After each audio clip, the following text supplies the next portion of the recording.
Alright, we're on the air. Good afternoon, or whatever time it is in your place. My name is Bernardus, and welcome back, I guess, if you have watched my video. And today, we'll be talking about the collections, advanced types, and the memory cost in Java. So, yeah, without further ado, let's get started. So you can visit this issue right here on github.com, Bernardus Engineering Roadmap issues number 9. It is public, you can open it. And yeah, this basically records what did I do throughout the week. And yeah, I just recently, don't ask me why I have pictures, okay? I just don't have any placeholder for Java virtual machine, so I just put whatever on my hard drive. Okay, so now we're entering collection, advanced types, and memory costs. In day 1, I covered about collections, the nodes, truth types, basically just collections, alright? So the great Java type split. A bit of a mouthful, but before we dive deep into collection and types, we need to know that everything in Java, not is Java, in Java, apart from primitives, are all objects. That includes arrays and everything other than the types that starts with a lowercase letter. Everything has a class word and a mark word, no exception. That's why sometimes Java is memory heavy. Everything is an object. So now, collections interface, the core of all objects. Not the core of all objects, but is a collection of objects or an interface that is already pre-made to store and manipulate objects easily. So it's like a box in which you can store your objects in, and you can access them differently via their respective methods. Collection itself is based on 6 core interfaces. Remember, an interface only declares what methods they have, not their implementation. The first one is collection. Collection is basically an array that grows and shrinks in size depending on needs. The parent of all interfaces on this list, and can hold same type or different type, homogeneous or heterogeneous type elements based on the implementation that you create. The next one is list. It's a subset of collection and nearly identical to Python's list. It stores objects in order and you can access them via index. And then we have set, represents a collection of unique elements. That means no duplicate. Sorted set is extension of set. Stores unique element in sorted order either by natural ordering or custom comparator. And then a subset of sorted set is navigable set. Provides navigation methods to retrieve element closest to a given element. Yes. And then we have a queue. The same as queue or line in real life, queue interfaces objects order are processed by first in, first out, and cannot be accessed by index, must be in order. So yeah, you enter first, you get served first, and then you go out first. That's it. First in, first out. And then the queue. Yes, another subset, this time is a subset of queue, stands for double-ended queue, and basically a queue with either last in, first out, or first in, first out that allows insertion, removal, and retrieval of elements from start or end. And then we have a unique case right here. It's not a part of the collection interface, but map is an interface that requires key and value pairs instead of dealing with a single object. So you store the key and value directly, not like other collection subset interfaces, similar to a Python dictionary or JavaScript object. And then we will talk about the 3 implementation of these interfaces. The one we'll be talking about is ArrayList, LinkedList, and then HashMap. The first one is ArrayList. There are But why are we only covering 3? Because we're seeing the most used collections, and if I cover everything, I'll just copy paste it from Google, and that won't do. So gigs for gigs actually. But so yeah, I just covered what are the most used collections in Java. So LinkedList is not the most used, but it's pretty unique, so I covered it up as well. So ArrayList and HashMap is the truly mostly used, if I'm not mistaken. Correct me if I'm wrong, but that's what I thought about. Okay, so ArrayList. So in short, it is a resizable array. In C, you reallocate an array to make it grow in size, but ArrayList grows and shrinks as needed. And the elements accessed using their indices / index. We have public class main, public static void string main args, void main string args, and then we have an array that is stuck on the size of the declaration, which is 3. Just remember, array is an object as well, and it has class word and mark word. Next, we have this array list is okay. So you cannot create a collection of primitives. Everything must be objects. Why? That will be explained later, but for now, you must know that ArrayList cannot hold an integer with lowercase letter, and it cannot hold boolean, it cannot hold float, double. The primitive one, right? The primitive one can hold that one. Create an ArrayList object containing integer objects, and this will be massive in memory since each integer has a class word and a mark word. It's basically a text. And they have methods since they're an object. Yeah, pretty neat. So the implementation is an array. Remember reallocate in C? Yep, it's an array that copies itself when it runs out of room. And then next we have linked list. A doubly linked list where elements are sorted as nodes containing data. Basically chains, alright? It's kind of complex, but it's basically chains. Just remember that what lives on the stack is just a reference variable. So an array list, linked list, or any implementation of collection, or any object in fact, stores the reference variable on the heap. It is basically array list or linked list pointing to the data on the heap, reference variable. Sorry, this was a bit of a mistake. Basically, the reference of the... Basically, in stack we have the reference variable, a pointer if you will, that points to where the memory is in the heap, on the heap. And what do I mean by chains? Linked list stores nodes, and nodes basically store the reference to the heap data and the reference to the nodes for the previous and next nodes.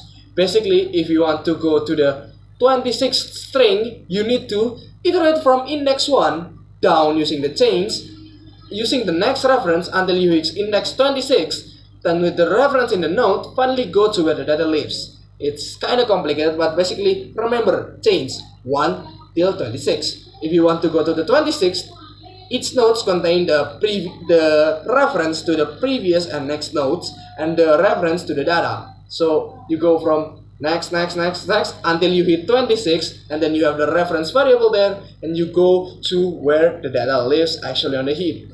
Unless you append data at the beginning of a list, avoid it. ArrayList is usually better for your case. In this example of code, we create a linked list with a new linked list. We add A, we add B, and then we iterate through them. It's simple. That's why I'm not opening IntelliJ IDEA. I'm in a hurry. So okay, next one is a map implementation, which is HashMap. Before going any deeper, what is the hash type?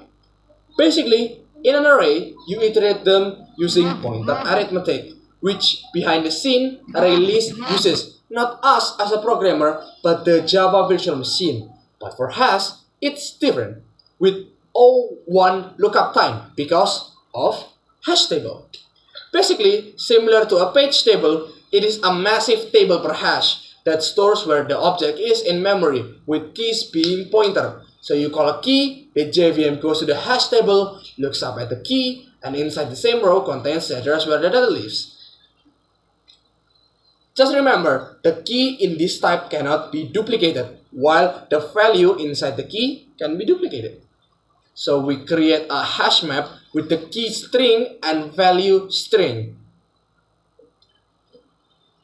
We put the key as Bernard, and then we put the value as programmer, and then we put Mark, and then we put firefighter as value, and then we get the value by using the key. This will go to the hash table and then go to the where the data lives on the heap. This is basically how you iterate through a hash map. Use the map interface to get the type for each entry of map.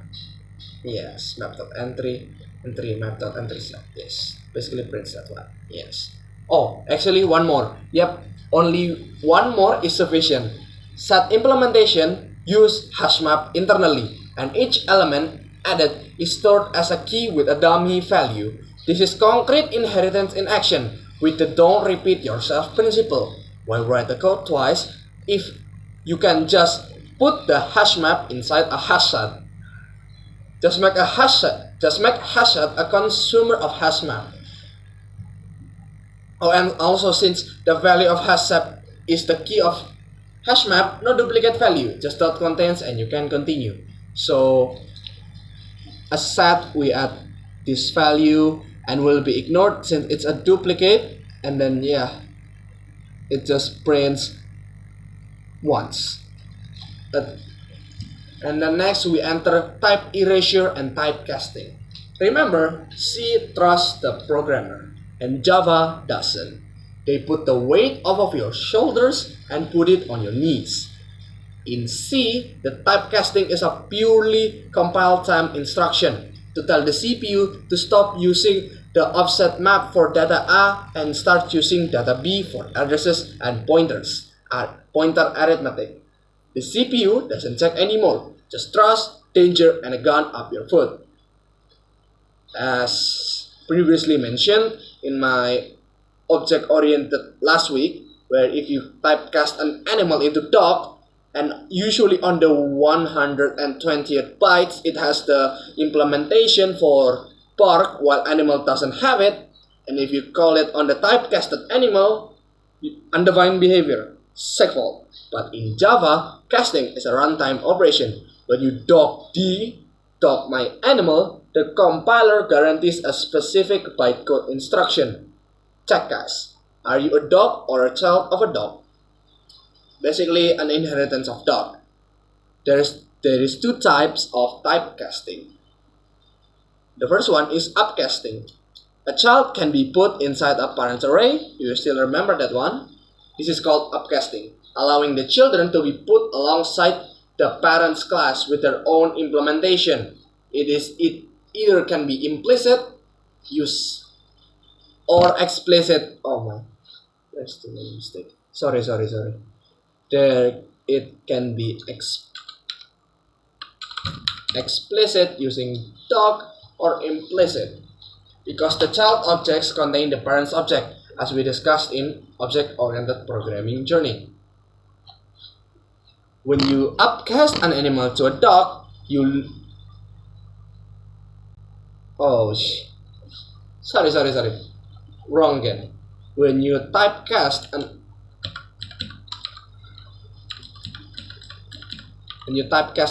a dog to an animal, you lose the power of wiggling tail or getting a rabies shot. In an array, in an array of animal, you don't cast back to a dog to gain the superpowers back. That's it. It's a niche but needed feature for typecasting an object in Java. This must be explicit with the dog operator. Primitive typecasting. Unlike objects where the variable is only a reference, primitives that live on the stack, when typecasted, will actually change their size and bits. When you change an integer to a double, your bytes are physically increased from 4 to 8, the same with other types. We have an array list of animal. We put animals inside that, and then we put a dog inside that. This is implicit typecasting. Specifically typecast. Yes, basically that. Charlie lost its ability to bark or get rabies shot. This is explicit one, and then we added, yes, we typecast it back, and then for animal we iterate through the array. But if we found a specific instance of dog, we downcast it back into dog and then call their methods. That's basically it. Now its value is 4.0 and the size is 8. This is primitive typecasting, and this is the types. This is the class I used. This is the output, as you can see. If you want to see the full code, it's just a simple CLI. You can recreate it at home. Yes, it's in my issue. Okay, type erasure, the last part of day 1. When you compile your .java into .class, all the types for ArrayList type and HashMap string integer disappear. It's like void pointer in C, where you have to cast it back up to print it. Except in Java, they automatically do it for you, so no need to worry. And remember, on each class, there is still a class word. The class is plastered there, so instance of works. That's it for day 1, and then we're entering day 2, which when I talk about advanced types and the tags. So let's get started immediately. Primitives and object. In C, an integer is just 4 bytes on the stack and has no methods. Period. In Java, we have primitives, which behave the same as types in C, and a wrapper, which is just an object. The primitive is 4 bytes, and not all primitives are 4 bytes, but basically their respective sizes are similar to that of their C counterpart. But the wrapper or object usually is 24 bytes. It lives on the heap and has a mark and class word. When you have an array list integer and add a lowercase integer, Java performs what's called autoboxing. It automatically converts your 4-byte integer into an integer object so it can fit. This ties directly to type erasure because everything must be an object. A reason why array list must be an object is pointer arithmetic. Remember type erasure, Java removes all types during compilation, so it wouldn't know whether what we passed is object references or primitives. And since ArrayList takes objects for uniformity, one code for all, the memory cost is very high. Basically, this is just me explaining it. Adding it to an integer will be autoboxed, and we look through it. This converts it back to an integer. This is integer now. Yes, basically that's it. Now remember that hashcode is an identity for an object. What happens when we pass a primitive to that? Get the hashcode of an integer 1. Integer 1 will be autoboxed to an integer. We get the identity hashcode, and then we convert the integer we get to a hex string and print it. Actually, that's why in earlier I directly printed system.out.println animal, and it returns the class with add and then the hash code. The reason why this is the case is because I didn't add toString. The toString method will basically be the one spot out when you print an object. I didn't add this, so this happened. Next one, the wrapper tags. Remember, every object has the data, mark word, class word, and padding for 8 bytes. Not exactly 8 bytes, but just padding for CPU faster lookup. For 8 bytes faster CPU faster lookup. So let's say I have an integer on the stack and a Java integer object. Let's compare them. The data is 4 bytes. Mark words in C has 0 bytes. Class word none, padding none. But in Java integer object, mark word can either be 8 bytes or 4 bytes depending on the optimization and your CPU architecture. The same with class words and padding. So in theory, it can get up to 16 or 24 bytes, 4 to 6 times the size of a normal integer for the same number. If you have a million items inside an array list, you are using significantly more than a normal array in C, but worth it since it resizes on its own. Okay. Remember when I say string is immutable in last week, and when I talk about integer caching in memory? Yep, they're useful here. String is immutable in Java. Hence, it is safe to have a pool filled with strings and have JVM points to them to the same array of chars on the heap. So basically, string, we create a new string on the string pool on the heap. We create a reference variable which copies the reference on my variable, not the object but the reference, and then we create another reference to hello world. And then we check whether they are the same objects or not. Yep, they are the same objects. Because string is immutable, JVM will just point to the same string if we have the same value. And next we have caching. While string is the only one that has an unlimited pool, other wrappers are not so lucky. Boolean only has 2 possible values, so its static constant, cache range is true and false, byte caches from negative 128 to 127. The entire 1 byte range is pre-allocated. Short or long, the same, small values are cached. For char or character, the first 128 ASCII characters is cached. Integer is the same with byte or in short / long.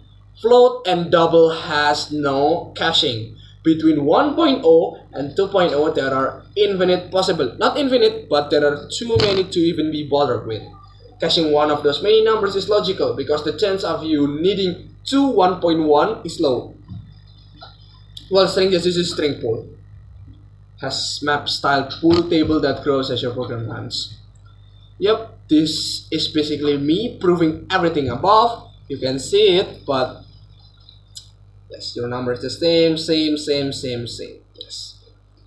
And as we're approaching second days, last section, we hit records and POJOs. Struct evolution. In C, a struct is just data. In Java, a struct was very verbose. You don't have it, so plain old Java object was in its place. Before records existed, if you wanted to create a simple person container, you had to write a POJO. To make it work like a real object, you had to manually write this. This is the main. Let's get back into the person first. You declare what do they have. I declared name and age, and then the parameter. And then since this is private, remember what we talked about in the private, protected, and public. You need getters and setters. This returns and optionally add setters if mutable. And then we need a way to get the hash code. We need a way to see whether these are the same or not. And then we need a way for it to print so it doesn't print the class and hex code. And then in main we just instantiate a new person. This returns the data using toString and not the hash code. This is immutable and you can change John's age to 24 or 25. He's stuck in 23 because there are no setters. And then we print it. Yes, we print. This is what gets outputted because toString methods. For a struct, let's say C wins in elegance and less verbosity. But there's a macro way most professionals used before records existed. Because developers had to write POJOs, almost every professional project uses a library called Lombok. You add annotation like add data, and at compile time, it generates all the boilerplate for you. Pretty nice and pretty neat. And then records. Objects, you can directly access the private variable. You need to set up a getter and setter to string hash code, otherwise you'll print the hash code like my earlier example. But in Java 16, a feature called record was introduced. It is an immutable class that functions as data. It is the official fix and is equivalent to a construct as everything is final or immutable. As for why it's immutable, it's related to hash security and thread safety. If an object never changes, you don't need to worry about hash code changing. Records are the perfect keys for a hash map. As for thread safety, you can pass a record between threads without worrying about one thread changing while others read it. Basically, no data erase. Process and threads, welcome back. Returns the data inside the record. This is immutable. Yes, this is basically it. And then that's for day 2, and we're entering the day 3. Say hello to our beloved janitor, garbage collector. Reachability. Are you alive? In C, we have to malloc and free, and memory leak is when your stack pointers goes out of scope before you free the memory allocated. In Java, garbage collector constantly scans quote-unquote orphaned objects, or in other terms, garbage. Garbage collection routes are the anchors of your program. That means an object is still reachable. The means. What do you mean? Is still reachable. If the garbage collector can start at the root, stack or static variable, and not static, but stack variable, and follow the references to reach an object on the heap, it lives. If an object can't be followed from all the routes, it will be marked for the janitor to clean later. Mark the word later, alright? And then we have the generation, infants die young. So the title may seem weird, but it's actually true. In Java, there are 3 zones on the heap. The first one is the hidden space, and it is a part of the young generation. A place on the heap and part of the young generation that is allocated for the recently created objects. A place where most objects die. And then we have the survivor space, S0 and S1. This is also a part of the young generation. This plane contains objects that has survived a garbage collection in hidden space and moved to one of the survivor space. And then we have the new generation, which is a part of the old generation. A place where objects that have survived multiple minor garbage collection cycles in the young generation are promoted to the old generation. And then how do garbage collector actually cleans all our objects? Stop the world. Yes, let me clean. So we know there are 2 generations, old and young. And based on those generations, there are 2 kinds of garbage collection. However, if your PC is low on memory, the OS might tell the JVM that it's running out of RAM, and the JVM might trigger a garbage collector. And you can also trigger a system.gc in Java, but it's not recommended. Who are you trying to teach a janitor which has been perfected over 31 years? In 1995, Java was created. So just let garbage collector cleans, alright? The first type of stop the world is the minor garbage collection. It is a small slip up. This happens when the hidden space or young generation as a whole is filled. You try to new an object, but hidden is full. This pause is usually very short, sub-millisecond to a few milliseconds. The janitor quickly identifies which infants are still reachable from the stack, move them to a superior survivor space or tenure generation, and wipes the rest of hidden in one clean sweep. Very fast. Very fast, workers won't even notice the janitor is working. That's why I said later. To the janitor to clean later, because it only cleans when either the hidden, young generation, or old generations are filled. And then we have a major or full GC. This is office cleaning. This cleans the old or tenured generation or the whole heap. Usually happens when the warehouse is full or a large object is promoted from the survivor space but no room. This is the longest garbage collection, lasts from 100 milliseconds to several seconds depending on the heap size. Janitor has to trace every single reference across the entire memory map to ensure nothing that's still used is deleted. This is the stutter or lag spikes you see in a Java app or game. And then another part is sandbox and limits.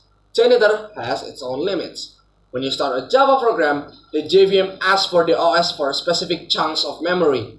It won't grow infinitely, the JVM won't just reallocate infinitely as well. That's because it would put heavy strains on the garbage collector and user experience. There is a strip XMS for the initial RAM the JVM grabs from the OS, and strip XMX, the hard ceiling in which the JVM will never ask for more RAM than this. It's just another reason why Java is much more heavier than Python for a simple program. The Java asks so many, just in case, while Python only asks what's necessary. So why don't just ask for more RAM forever? Simple, it's what the thing we just learned. Stop the world. The bigger the space, the longer the garbage collector will scan the whole space, hence longer stop the world. Another reason is predictability. Making sure garbage collector never expands more than the limit gives predictable full garbage collection time. And as a matter of fun fact, the garbage collector is lazy. This is what I talk about, it only cleans when basically it is needed. And then, yeah, to close this week off, I created a command line interface. This is just a simple program to demonstrate Java memory management and modern data structures. It transitions concept from C. Yes, this is just basically a fancy words. I use singleton pattern. Yeah. It's just a simple product, man. It's a CLI even. I even use Maven for what, man? So this is the library.java. This is the singleton pattern. This is what I said about Pojo. This book's singleton is get the instance. If instance is null, instance is in, we add new library and then we return instance. This is the record, and this is the CLI. It runs infinitely. Yes, and to exit, I use system.exit. This is just basically simple else if. I could have used switch, but I didn't know why, so this is it. So this is basically it for week 3 of Java, and this feels rushed, man. Only 32 minutes, usually it's 1 hour. But yeah, anyway, since I'm on a hurry and I need to go up right back on after this, I need to end the video right now. And actually, today is Palm Sunday, so happy Palm Sunday for those who are celebrating, me included. And I, Bernardus, signing off. Thank you for watching.